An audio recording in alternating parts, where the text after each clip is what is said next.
কুরবানি একটা হৃদয়ের ব্যাপার। টাকা থাকলেই পশু কেনা যায়, কিন্তু অন্তর টাকা দিয়ে তৈরি করা যায় না। এই অন্তর তৈরি করতে হলে তাকওয়া লাগে, আল্লাহর অন্যান্য বিধানের কাছে নিজেকে সঁপে দিতে হয়। এজন্য আপনি নামাজ পড়তে পারেন না, যে নামাজটা ফরজ, যে দাড়ি রাখাটা ওয়াজিব এবং ফরজ পর্যায়ের সুন্নাত, সেই দাড়িটা আপনি রাখতে পারেন না, আপনার কুরবানি কিসের? কুরবানির চাইতেও দাড়ি রাখা বড় ওয়াজিব, কুরবানির চাইতেও দাড়ি রাখা বড় ওয়াজিব। আপনি বছরে কুরবানি করলেন না একবার, আপনার বছরে একটা কবিরা গুনাহ হলো, জোর হলে। কুরবানি আপনার সামর্থ্য আছে, করলেন না, জোর হলে সুন্নাত বা ওয়াজিব তরকের একটা মানে হাই লেভেলের সগীরা গুনাহ বা একটা কবিরা গুনাহ হলো, তাহলে একটাই মাত্র কবিরা গুনাহ হলো বছরে। কিন্তু আপনি বছরে কয় সপ্তাহ? 50 সপ্তাহের উপরে, প্রত্যেক সপ্তাহে একবার করে দাড়ি শেভ করেছেন, তাহলে 50টার উপর আপনার আমল নামায় কবিরা গুনাহ হয়েছে। তাহলে কুরবানি তরফ করলে বছরে গুনাহ হবে একটা, আর দাড়ি যদি শেভ করেন প্রত্যেক সপ্তাহে, বছরে 50টার উপরে কবিরা গুনাহ হবে। আপনার কিসের কুরবানি? এই সকল মানুষের কুরবানি আল্লাহ কবুল করবেন না। অথচ এই দাড়ি রাখতে কোনো টাকা পয়সা লাগে না। অতএব দাড়ি চাচা, ফাসেক, বেনামাজি এরা যে কুরবানি করে, এটা সাংঘাতিক ব্যাপার। এদের কুরবানি কিভাবে কবুল হবে? আমার কাছে কোনো ডকুমেন্ট আমার নাই। আমি যতটুকু অধ্যয়ন করেছি কোরআন ও হাদিস থেকে, আমি তাদের কুরবানির কবুলিয়াতের কোনো হাদিস কোরআনে কোনো দলিল পাই নাই। যে আল্লাহর অন্যান্য বিধানের কাছে নিজেকে সঁপতে পারে না, কিন্তু কুরবানির জন্য ব্যতিব্যস্ত হয়ে যায়। 5 ওয়াক্ত ফরজ নামাজ আদায় করে না, জামাতে সালাত আদায় করে না, মুখে দাড়ি রাখতে পারে না, স্ত্রীকে পর্দায় রাখতে পারে না, হালাল উপার্জন করে না, আর এই মানুষগুলো কুরবানির জন্য ব্যস্ত হয়ে যায়। এদের কারো তো কুরবানি আল্লাহ কবুল করবেন না। আল্লাহ তো কোরআনে বলে দিয়েছেন, ইন্নামা ইয়াতাকাব্বালুল্লাহু মিনাল মুত্তাকিন। কাবিল তো নিজেই বলল যে ভাইরে, তোর কুরবানি কবুল হলো, আমারটা কেন হলো না? তখন আল্লাহ জবাব দিলেন, ইন্নামা ইয়াতাকাব্বালুল্লাহু মিনাল মুত্তাকিন। আল্লাহ শুধু তাকওয়াবান লোকদের কুরবানিই কবুল করেন। এখানে ইলমে বালাগাতের একটা নিয়ম আছে, ইলমুল মানিতে ইন্নামা, এটা হচ্ছে ওসিলাতুত তাকসিস, অর্থাৎ ইন্নামা দ্বারা মুত্তাকিনদের সাথে কুরবানিকে খাস করা হয়েছে। মানে কুরবানির কবুলিয়াতটা খাস শুধু মুত্তাকিনদের জন্য। অতএব মুত্তাকিরা যদি কুরবানি করে, এই মুত্তাকিনদের কুরবানি শুধু আল্লাহ কবুল করবেন। এছাড়া অন্য কারো কুরবানি কবুল হওয়ার কোনো বিধান আল্লাহ রাখেন নাই। এই ইন্নামা শব্দ দিয়ে আল্লাহ তাকসিস করেছেন, এই কুরবানিটাকে খাস করেছেন শুধু মুত্তাকিনদের জন্য, যে মুত্তাকিনদের কুরবানি শুধু আল্লাহ কবুল করবেন, আর কারো করবেন না। আপনি কেন কুরবানি করতে গিয়েছেন? কার হুকুমে? গোস্ত খাওয়ার জন্য? এমনি হাট থেকে কিনে এনে খান। তা আপনি হাট থেকে কিনে এনে খাইলে আপনি গুনাহ থেকে তা মুক্ত থাকতে পারবেন। তা আপনি রিয়াটা হলো না, লোক দেখানো, লোক শোনানো, এইগুলো অন্তত পক্ষে হলো না। আর আপনি সমাজে দেখাচ্ছেন আমি কুরবানি করছি, লোক দেখুক, লোক শুনুক, আমার একটা কুরবানি আছে, আমি এত টাকা দিয়ে গরু কিনেছি, এত টাকা দিয়ে ছাগল কিনেছি। এই বিধানের দ্বারা বা এই আমলের দ্বারা কুরবানি করতে গিয়ে সওয়াব তো দূরের কথা, আপনার আমল নামায় গুনাহ জমা হয়েছে। অথচ এই টাকা দিয়েই যদি বাজার থেকে গোস্ত কিনে এনে যদি ফ্রিজ ভরে রাখতেন, পরিবার নিয়ে খাইতেন, আপনার কোনো গুনাহ হতো না। কিন্তু আপনি আল্লাহর অন্যান্য বিধানের কাছে আপনি নত হন না, কুরবানির টাইমে এসে কুরবানি করেন। এই লোকদের কোনো কুরবানির কোনো বিধান নাই। এজন্য আল্লাহ তাআলা এদের কুরবানি আল্লাহ কবুল করবেন না। এজন্য আল্লাহ কোরআনে যেটা বলে দিয়েছেন, ইন্না সলাতি ওয়া নুসুকি, আমার সলাত, আমার কুরবানি, আমার হজ, আমার হায়াত, আমার মউত লিল্লাহি রাব্বিল আলামিন, বিশ্বজগতের প্রতিপালক আল্লাহর জন্য। তাহলে সালাত আপনার নাই, আপনার কেন কুরবানি? আল্লাহ কোরআনের কোথাও আগে কুরবানি করতে বলেন নাই। আল্লাহ বলেছেন, ফাসল্লি লিরাব্বিকা ওয়ানহার, ফাসল্লি, তাই তুমি সালাত আদায় করো, লিরাব্বিকা, তোমার রবের জন্য, ওয়ানহার, তারপরে তুমি কুরবানি করো। আপনার সালাত নেই, আপনি জামাতে সালাত আদায় করেন না, আপনি কুরবানি করবেন কেন? অথচ আল্লাহ বলেন, ফাসল্লি লিরাব্বিকা, তোমার রবের জন্য তুমি সালাত আদায় করো। এই সালাত আদায় করাটা ফরজ, আর ওয়ানহার, কুরবানি করাটা সুন্নাত বা ওয়াজিব। তাহলে আপনার ফরজ নেই, সালাত নেই, আপনি কুরবানির জন্য ব্যস্ত হয়ে গেছেন, কোনো লাভ নেই ভাইরা।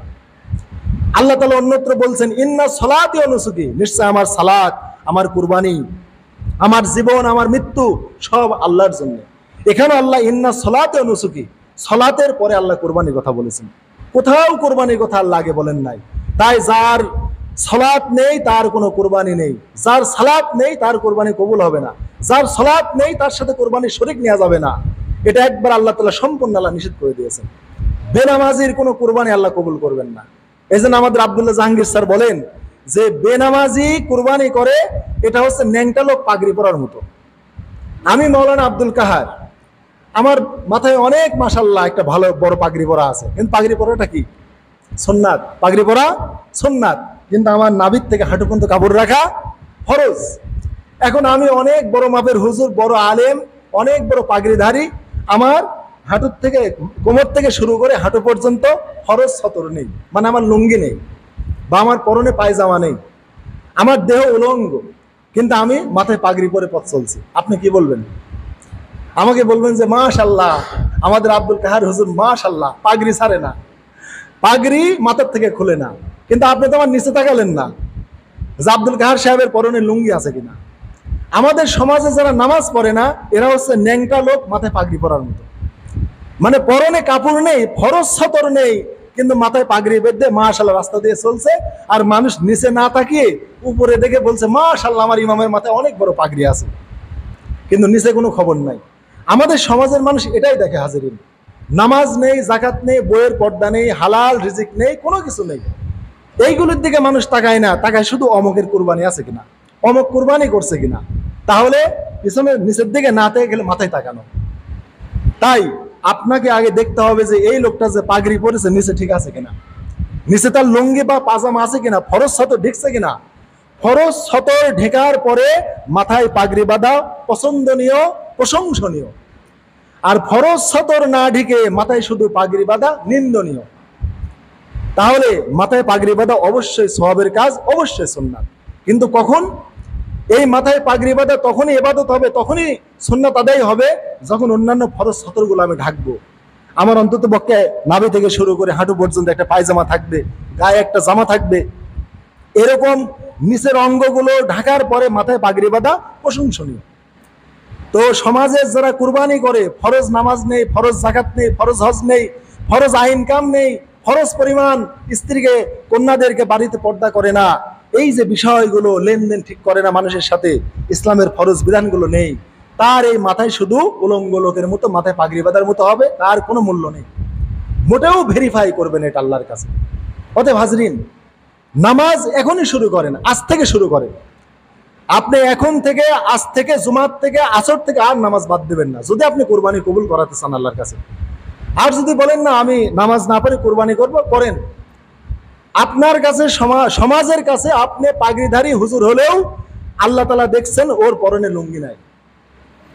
আপনি আমাকে দেখছেন যে হুজুরের মাশাআল্লাহ অনেক বড় পাগড়ি আছে, কিন্তু আল্লাহ দেখছেন যে এই হুজুরের পরনে লুঙ্গি নাই, ফরজ সতর নাই, মাথায় পাগড়ি বেঁধে ঘুরছে। আল্লাহর কাছে এটা মোটেও ভেরিফাই করে না, আপনার কাছে যদিও করে। অতএব হাজরিন, আল্লাহর কাছে যদি আপনি প্রশংসনীয় হতে চান, আপনার কোরবানিটি কবুল করাতে চান, আপনি এক ওয়াক্ত নামাজ আপনি তরক করতে পারবেন না, কারণ নামাজের বিধান আল্লাহ আগে দিয়েছেন। অতএব কোরবানির টাইমে এসে শুধু কোরবানি করলেন আর কোরবানি কবুল হয়ে যাবে, এত সহজ না। এই কষ্টের টাকা দিয়ে কোরবানি করতে গিয়ে আপনি গুনাহগার হবেন। তার চেয়ে ওই টাকা দিয়ে যদি হাটে গিয়ে গোস্ত কিনে এনে খান, সওয়াব হওয়ার সম্ভাবনা আছে। কেননা নিজের পরিবারের লোকদেরকে খানা খাওয়ানো, উত্তম খানার আয়োজন করা, এটা একটা সওয়াবের কাম। কিন্তু প্রতারণা করে আল্লাহর ফরজ ইবাদত ফাঁকি দিয়ে কুরবানি করবেন শুধু গোস্ত খান নিয়াতে, ফ্রিজ ভরার নিয়াতে, গরিব মিসকিনকে দান করার কোনো নিয়াত থাকে না, এইরকম ফালতু আমলের কোনো প্রয়োজন ইসলামে নাই। অতএব হাজরিন, আল্লাহ তাআলা যে ইব্রাহিম আলাইহিস সালামের কুরবানি কবুল করলেন, এর কারণ হলো তিনি আল্লাহর বিধানের কাছে নত ছিলেন। এজন্য আল্লাহ বলছেন ফালাম্মা বালাগা মাহু সায়া, 80 বছরে আল্লাহ সন্তান দিলেন, পিতাকে সাহায্য করার মতো বয়স উপনীত হলো, তখন তিনি বললেন ইয়া বুনাইয়া ইন্নী আরা ফিল মানাম আন্নী আযবাহুকা, হে সন্তান, স্বপ্নে দেখলাম আমি তোমাকে জবাই করছি, আমি তোমাকে জবাই করতেছি, এটা আমি স্বপ্নে দেখলাম। ফানজুর মাজা তারা, তুমি ভেবে দেখো তুমি জবাই হবে কিনা।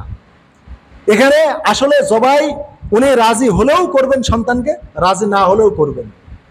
অর্থাৎ আল্লাহ যে স্বপ্নে দেখাইছেন ইব্রাহিম আলাইহিস সালামকে যে তোমার সন্তানকে তুমি জবাই করো, ইব্রাহিম আলাইহিস সালাম অবশ্যই জবাই করবেন সন্তানকে, সন্তান রাজি থাক চাই না থাক।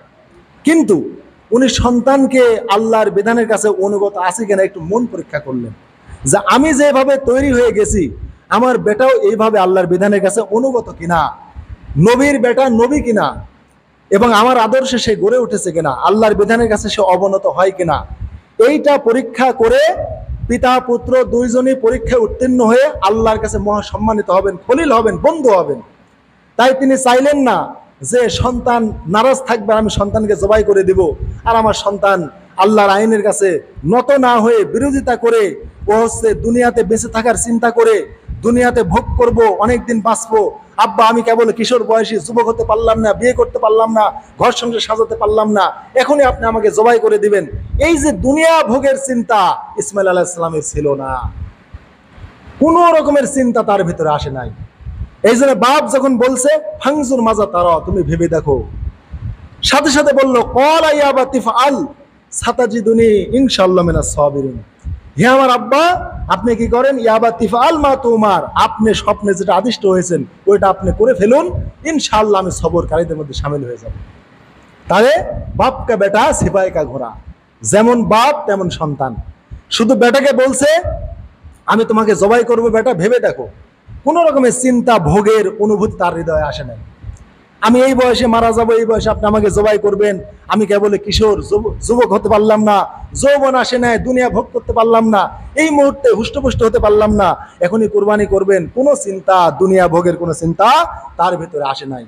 আবার ইব্রাহিম আলাইহিস সালামেরও কোনো দুনিয়া ভোগের চিন্তা আসে নাই। আল্লাহ 80 বছরের সন্তান হলো, চুলদারি পেকে গেল, আরো বৃদ্ধ হয়ে যাচ্ছে, কিভাবে দুনিয়াতে চলবো, একটাই সন্তান, আর কোনো সন্তান নেই, কিভাবে চলবো, দুনিয়া কোনো ভোগের কোনো চিন্তা বাপ বেটা কারো মধ্যে ছিল না। তাহলে আল্লাহ তার কোরবানিকে মডেল করবেন নাকি কাবিলের কোরবানিকে মডেল করবেন? কাবিলের তো খালি ভোগের চিন্তা ছিল, খালি তৃপ্তির চিন্তা, ভোগের চিন্তা। অতএব যারা কোরবানি করবেন ভোগের চিন্তা যদি করেন তাহলে আপনার কোরবানি ব্যর্থ, আর ত্যাগের চিন্তা যদি করেন আপনার কোরবানি সাকসেস। অতএব আপনি কোরবানি কেনা হয়ে গেছে আর বাদ নাই, কিন্তু নিয়াতটা বাদ আছে আপনার। এই নিয়াতটা যদি আজকে বয়ান শুনে যদি ঠিক করেন, কালকে আপনার কোরবানি ইনশাল্লাহ কবুল। ওই রক্ত আল্লাহর জমিনে পড়ার আগে আপনার কোরবানি কবুল। আর নিয়াত যদি ঠিক না করতে পারেন, এত কিছু বলার পরেও আপনার ব্যর্থ, আপনার কোরবানি ব্যর্থ। এইরকম ফালতু কোরবানির কোনো বিধান আল্লাহ দেয় নাই। তাই এই দুনিয়া ভোগের কোনো চিন্তা বাপও করে নাই, বেটাও করে নাই। আর বলল আপনি ইনশাআল্লাহ, আল্লাহ চাহেন তো আমাকে সবরকারীদের মধ্যে পাবেন।